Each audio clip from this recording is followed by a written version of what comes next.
मेरे channel A to Z education अड्डा को और इस बेल आइकन पर क्लिक करें फॉर लेटेस्ट अपडेट। नमस्कार दोस्तों, स्वागत है आपका अपने YouTube channel A to Z education अड्डा में। दोस्तों, आज की इस वीडियो में हम ग्रामीण विकास का प्रैक्टिस सेट आपके लिए लेकर आए हैं। और दोस्तों, ये हमारा ग्रामीण विकास का पहला सेट है और आगे भी हम आपको और भी सेट अवेलेबल कराते रहेंगे। तो दोस्तों, अगर अभी तक आपने हमारा चैनल सब्सक्राइब नहीं किया है तो चैनल को जल्दी से सब्सक्राइब कर लें ताकि आगे आने वाली वीडियोज़ आपसे बिल्कुल भी मिस ना हो। तो चलिए दोस्तों, शुरू करते हैं हम अपना आज का प्रैक्टिस सेट। दोस्तों, जैसा कि हर प्रैक्टिस सेट में हम आपके लिए कुछ प्रश्न लाते हैं, तो उसी तरह आज का हमारा प्रश्न है विजन 2020 योजना संबंधित है गरीबी से, राजस्व वृद्धि से, जनसंख्या वृद्धि से और इनमें से कोई नहीं। तो दोस्तों, यहाँ आपको बताना है कि जो विजन 2020 योजना है वो इन चारों में से किससे संबंधित है। गरीबी से संबंधित है, राजस्व वृद्धि से संबंधित है, जनसंख्या वृद्धि से संबंधित है या इनमें से किसी से संबंधित नहीं है।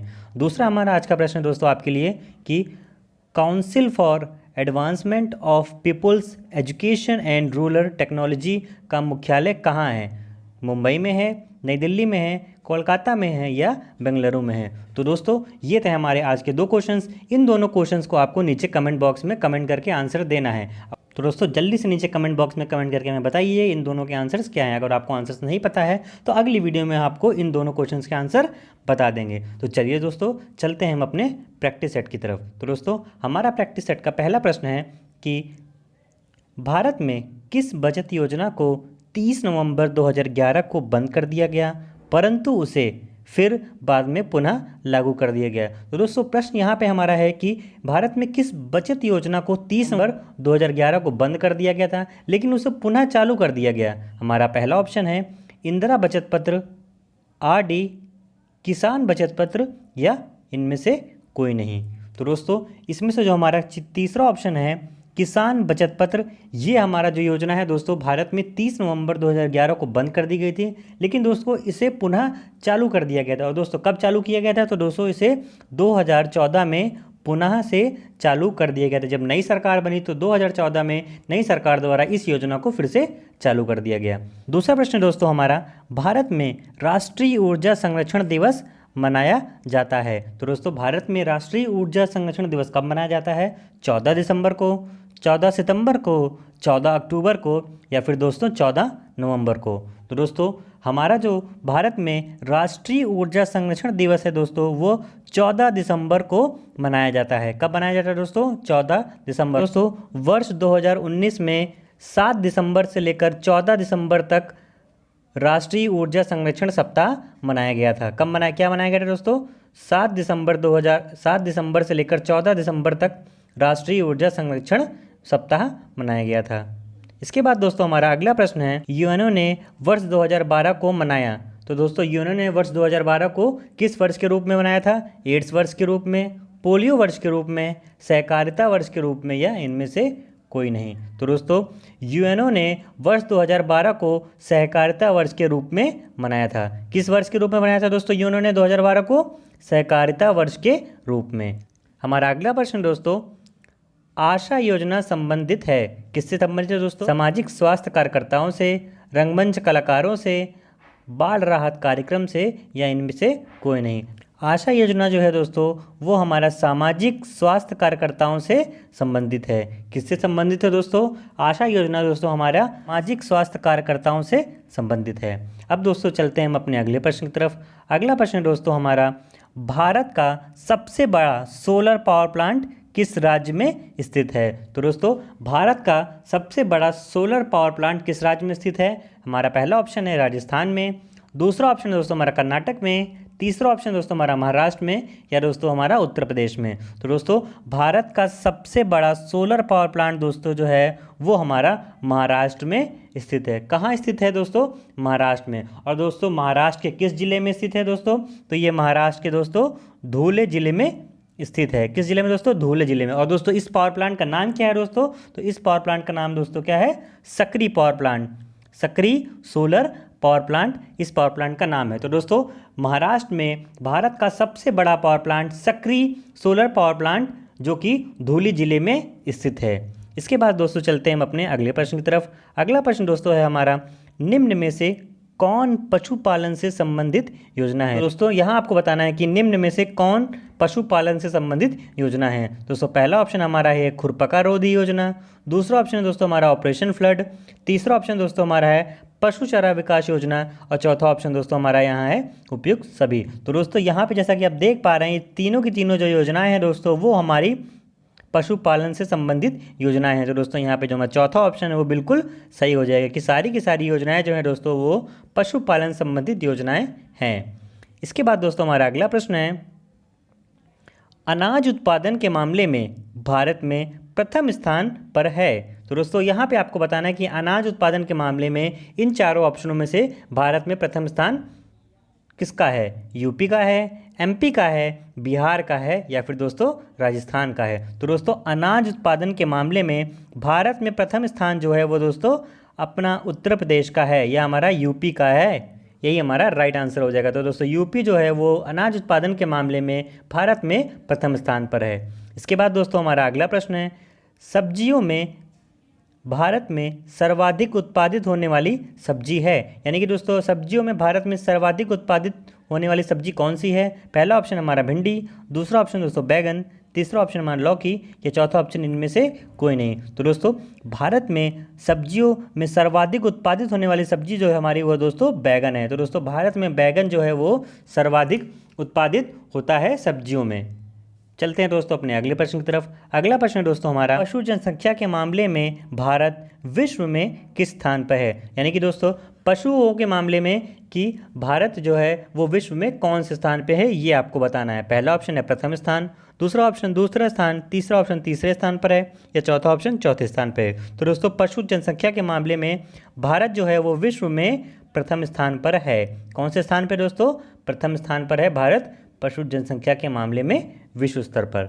इसके बाद दोस्तों हमारा प्रश्न है कि वर्तमान में भारत का सर्वाधिक दुग्ध उत्पादक राज्य है। यहाँ दोस्तों हमें बताना है कि वर्तमान में भारत का सर्वाधिक दुग्ध उत्पादक राज्य कौन सा है। यानी कि दोस्तों किस राज्य में सबसे ज़्यादा दूध का उत्पादन होता है। तो दोस्तों पहला ऑप्शन हमारा यूपी, दूसरा ऑप्शन हमारा यहाँ एमपी, तीसरा ऑप्शन दोस्तों हमारा यहाँ बिहार या दोस्तों चौथा ऑप्शन यहाँ पे हमारा राजस्थान। तो दोस्तों यहाँ पे जो उत्तर प्रदेश है, उत्तर प्रदेश में दोस्तों भारत में सर्वाधिक दूध का उत्पादन किया जाता है। तो हमारा यहाँ उत्तर प्रदेश जो है दोस्तों वो हमारा सही हो जाएगा। चलते हैं दोस्तों अपने अगले प्रश्न की तरफ। अगला प्रश्न दोस्तों है हमारा, भारत के कुल कृषि निर्यात में सर्वाधिक योगदान किस क्षेत्र का रहता है।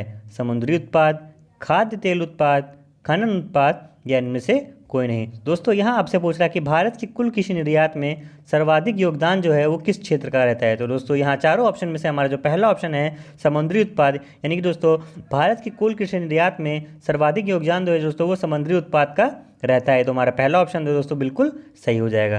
अब चलते हैं दोस्तों अपने अगले प्रश्न की तरफ। अगला प्रश्न दोस्तों हमारा है, निर्धनता के विस्तार का अनुमान भारत में कौन सी संस्था लगाती है। तो दोस्तों हमें यहाँ बताना है कि भारत में जो निर्धनता या गरीबी का विस्तार है या भारत में कहाँ तक गरीबी फैली हुई है या कितने प्रतिशत गरीबी है या कितने लोग गरीब या गरीबी रेखा के नीचे आते हैं या उसके ऊपर आते हैं, इन सब का अनुमान कौन सी संस्थाएं लगाती हैं ये आपको इन चारों ऑप्शन में से बताना है। तो पहला ऑप्शन हमारा दोस्तों राष्ट्रीय नमूना सर्वेक्षण संगठन, दूसरा ऑप्शन दोस्तों हमारा है वित्त मंत्रालय, तीसरा ऑप्शन दोस्तों योजना आयोग या चौथा ऑप्शन दोस्तों ए व सी दोनों। तो दोस्तों यहाँ पे दोस्तों हमारा जो राष्ट्रीय नमूना सर्वेक्षण संगठन है और जो योजना आयोग है दोस्तों, ये दोनों जो दोस्तों संस्थाएं जो हैं दोस्तों वो निर्धनता के विस्तार का अनुमान भारत में लगाती हैं। तो हमारा ऑप्शन ए और सी यहाँ पे दोनों सही हो जाएगा, यानी कि जो ऑप्शन डी है दोस्तों ये हमारा सही आंसर यहाँ पे हो जाएगा।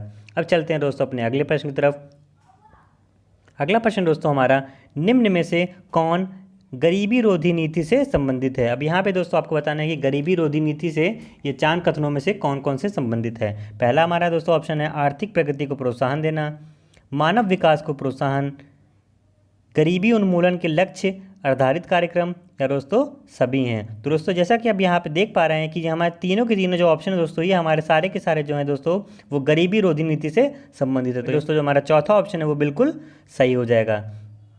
अब चलते हैं दोस्तों अपने अगले प्रश्न की तरफ। अगला प्रश्न दोस्तों हमारा, विश्व में HIV प्रभावित व्यक्तियों की आबादी वाला दूसरा बड़ा देश कौन सा है। तो दोस्तों यहाँ आपको बताना है कि विश्व में HIV प्रभावित व्यक्तियों की आबादी वाला दूसरा सबसे बड़ा देश कौन सा है। तो दोस्तों पहला ऑप्शन हमारा अमेरिका है, दूसरा ऑप्शन दोस्तों हमारा चीन है, तीसरा ऑप्शन भारत है और यहाँ चौथा ऑप्शन इनमें से कोई नहीं। तो दोस्तों अमेरिका जो है वो विश्व में HIV प्रभावित व्यक्तियों की आबादी वाला दूसरा सबसे बड़ा देश है। दोस्तों यहाँ पे HIV प्रभावित व्यक्तियों में पहला सबसे बड़ा देश हमारा जो हो जाएगा वो दोस्तों है हमारा दक्षिण अफ्रीका। कौन सा देश दोस्तों पहला है? दक्षिण अफ्रीका जो है दोस्तों वो हमारा पहला सबसे बड़ा HIV प्रभावित आबादी वाला देश है। तो दक्षिण अफ्रीका हमारा सबसे पहले नंबर पे है। दूसरे नंबर पे दोस्तों हमारा अमेरिका है और जो भारत है दोस्तों वो हमारा तीसरे नंबर पर है HIV प्रभावित व्यक्तियों की आबादी वाले देश में। अगले प्रश्न की तरफ जाने से पहले दोस्तों अगर आपको ये वीडियो पसंद आ रहा हो, अगर क्वेश्चंस आपको अच्छे लग रहे हों तो दोस्तों वीडियो को एक लाइक और एक शेयर ज़रूर दीजिएगा दोस्तों, ताकि और भी दोस्तों तक ये वीडियो पहुंच सके। और दोस्तों अभी तक अगर आपने हमारा चैनल सब्सक्राइब नहीं किया है तो चैनल को सब्सक्राइब कर ले। और दोस्तों नीचे कमेंट बॉक्स में कमेंट करके ज़रूर बताइएगा कि आपको ये हमारी वीडियो कैसी लग रही है। तो दोस्तों चलते हैं हम अपने अगले प्रश्न की तरफ। अगला प्रश्न दोस्तों हमारा, निर्धनता में भारत के किस राज्य का अनुपात सबसे अधिक है? तो दोस्तों यहाँ हमको बताना है कि निर्धनता में भारत के किस राज्य का अनुपात सबसे अधिक है, यानी कि भारत के किस राज्य में गरीबी सबसे ज़्यादा है? बिहार, मध्य प्रदेश, राजस्थान या इनमें से कोई नहीं। तो दोस्तों बिहार जो राज्य है यहाँ पे भारत में सबसे ज़्यादा गरीबी अनुपात है, या दोस्तों निर्धनता में भारत में बिहार राज्य का अनुपात सबसे अधिक है गरीबी में। तो यहाँ जो हमारा ऑप्शन ए है दोस्तों वो बिल्कुल सही हो जाएगा। अब चलते हैं दोस्तों अपने अगले प्रश्न की तरफ। अगला प्रश्न दोस्तों हमारा, उत्तर प्रदेश में लगभग कितने प्रतिशत लोग गरीबी की सीमा रेखा से नीचे निवास करते हैं? तो दोस्तों यहाँ आपको बताना है कि उत्तर प्रदेश में कितने प्रतिशत लोग जो हैं वो गरीबी रेखा के नीचे निवास करते हैं। पहला ऑप्शन हमारा 40.56%, दूसरा ऑप्शन 45%, तीसरा ऑप्शन हमारा दोस्तों 43% या चौथा ऑप्शन हमारा 35.4%। तो दोस्तों हमारा जो पहला ऑप्शन है कि लगभग 40% या 40.56% के आसपास जो हैं वो लोग उत्तर प्रदेश में गरीबी रेखा के नीचे निवास करते हैं। तो हमारा पहला ऑप्शन दोस्तों वो बिल्कुल सही हो जाएगा। तो दोस्तों हम अपने अगले प्रश्न की तरफ। अगला प्रश्न दोस्तों हमारा, भारत में सबसे कम गरीबी अनुपात है पंजाब में, राजस्थान में, दिल्ली में या इनमें से कोई नहीं। अब दोस्तों यहाँ आपको बताना है कि भारत में सबसे कम गरीबी अनुपात किस राज्य में है, या भारत में किस राज्य में सबसे कम गरीबी है। तो दोस्तों यहाँ पे जो हमारा पहला ऑप्शन है पंजाब है, ये हमारा बिल्कुल सही आंसर हो जाएगा, क्योंकि दोस्तों पंजाब में बहुत ही गरीबी का जो अनुपात है दोस्तों वो सबसे कम है पूरे भारत में। क्योंकि दोस्तों यहाँ पे जो सबसे गरीब वर्ग दोस्तों है वो आ जाता है किसान, और यहाँ पे किसान की जो स्थिति है दोस्तों पंजाब में बहुत ही ज़्यादा अच्छी है। अगर आप पंजाब जाएंगे दोस्तों तो हर एक किसान के घर में आपको कम से कम एक ट्रैक्टर और थ्रेशर और भी उपकरण खड़े मिलेंगे। यानी कि दोस्तों पंजाब में जो किसान वर्ग है उनकी स्थिति है वो बहुत ही ज़्यादा सुदृढ़ है। तो इसी कारण जो दोस्तों पंजाब में है वो सबसे कम गरीबी अनुपात है भारत के परिप्रेक्ष्य में।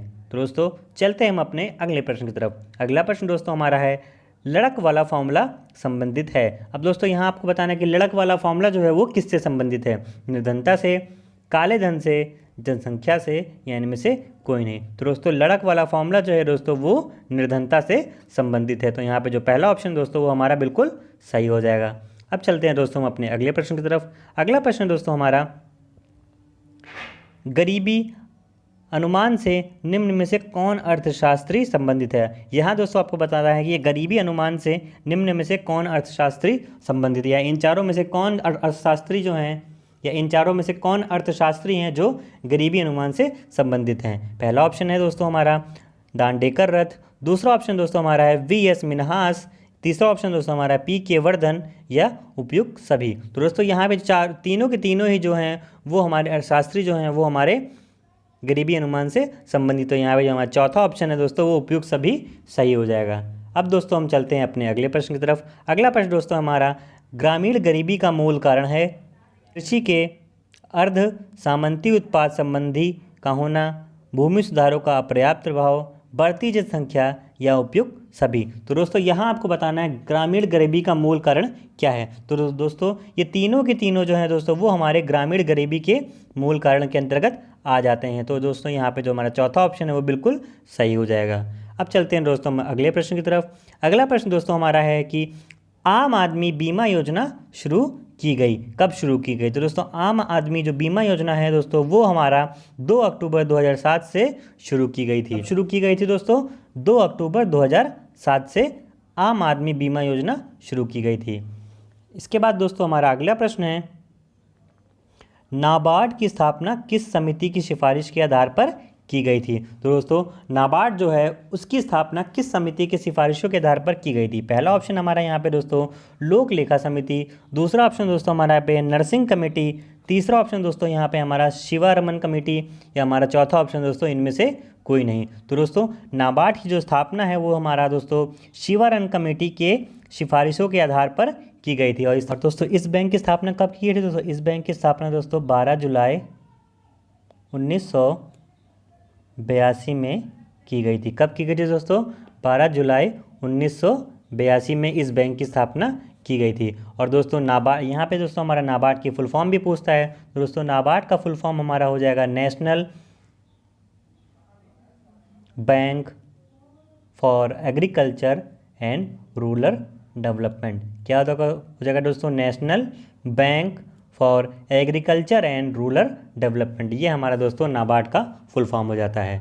तो दोस्तों इसके बाद चलते हैं हम अपने अगले प्रश्न की तरफ। अगला प्रश्न दोस्तों हमारा है, कुटीर ज्योति योजना संबंधित है ग्रामीण क्षेत्रों में कुटीर उद्योगों को प्रोत्साहन देना, ग्रामीण बेरोजगार युवकों को रोजगार दिलाना, या ग्रामीण क्षेत्रों में गरीबी रेखा से नीचे जीवन यापन करने वाले परिवारों को विद्युत उपलब्ध कराना, या इनमें से कोई नहीं। तो दोस्तों बहुत ही ज़्यादा इंपॉर्टेंट प्रश्न है। यहाँ पे आपको लगता है कुटीर ज्योति योजना जो है, बहुत से लोग हमारा यहाँ पे टिक कर देते हैं कि ये कुटीर उद्योगों को प्रोत्साहन देने से संबंधित है। लेकिन दोस्तों हमारा जो कुटीर ज्योति योजना है दोस्तों वो हमारा ग्रामीण क्षेत्रों में गरीबी रेखा से नीचे जीवन यापन जो लोग कर रहे हैं उन परिवारों को विद्युत उपलब्ध कराना, या उन परिवारों को बिजली उपलब्ध कराना है। ये हमारा कुटीर ज्योति योजना का उद्देश्य है। तो दोस्तों हमारा जो यहाँ पे तीसरा ऑप्शन दोस्तों वो बिल्कुल सही हो जाएगा। अब चलते हैं दोस्तों अपने अगले प्रश्न की तरफ। अगला प्रश्न दोस्तों हमारा, आर्थिक विकास की माप के लिए निम्न में से कौन बेहतर माप है? कौन सा बेहतर माप है? रोजगार, ग्रामीण उपभोग, निर्यात का आकार, या राष्ट्रीय आय? यानी कि यहाँ पे दोस्तों हमारा प्रश्न ये पूछ रहा है कि अगर हमें किसी भी राष्ट्र की आर्थिक विकास की माप करनी हो कि वो कितना विकसित हुआ है या उसकी आर्थिक स्थिति क्या है, तो हम निम्न में से किसका माप करेंगे? रोजगार का माप करेंगे, ग्रामीण उपभोग का माप लेंगे, या निर्यात का आकार का माप लेंगे, या राष्ट्रीय आय का माप लेंगे? तो दोस्तों यहाँ पे हम राष्ट्रीय आय का माप लेंगे, क्योंकि दोस्तों राष्ट्रीय आय जो है वो हमारा किसी भी देश की आर्थिक विकास की माप को प्रदर्शित करता है। तो हमारे यहाँ पर चौथा ऑप्शन दोस्तों ये बिल्कुल सही हो जाएगा। तो दोस्तों ये था हमारा आज का आखिरी प्रश्न इस प्रैक्टिस सेट का। इसी के साथ हमारी आज की वीडियो समाप्त होती है। उम्मीद करते हैं दोस्तों आपको ये वीडियो पसंद आई होगी। अगर वीडियो पसंद आई है तो वीडियो को एक लाइक ज़रूर दीजिएगा, क्योंकि दोस्तों आपके एक लाइक से हमें मोटिवेशन मिलता है कि हम ऐसे ही वीडियोज़ आपके लिए और लाते रहें। और दोस्तों इस वीडियो को ज़्यादा से ज़्यादा शेयर करिएगा ताकि और भी दोस्तों तक ये वीडियो पहुंच सके। और दोस्तों अभी तक अगर आपने हमारा चैनल सब्सक्राइब नहीं किया है तो उसको सब्सक्राइब कर लें ताकि आगे आने वाले प्रैक्टिस सेट आपसे मिस ना हो। और दोस्तों नीचे कमेंट बॉक्स में कमेंट करके ज़रूर बताएं कि आपको हमारी ये वीडियो कैसी लगी। तो दोस्तों thanks for watching my video. मिलते हैं आपसे अगले वीडियो में एक नए प्रैक्टिस सेट के साथ।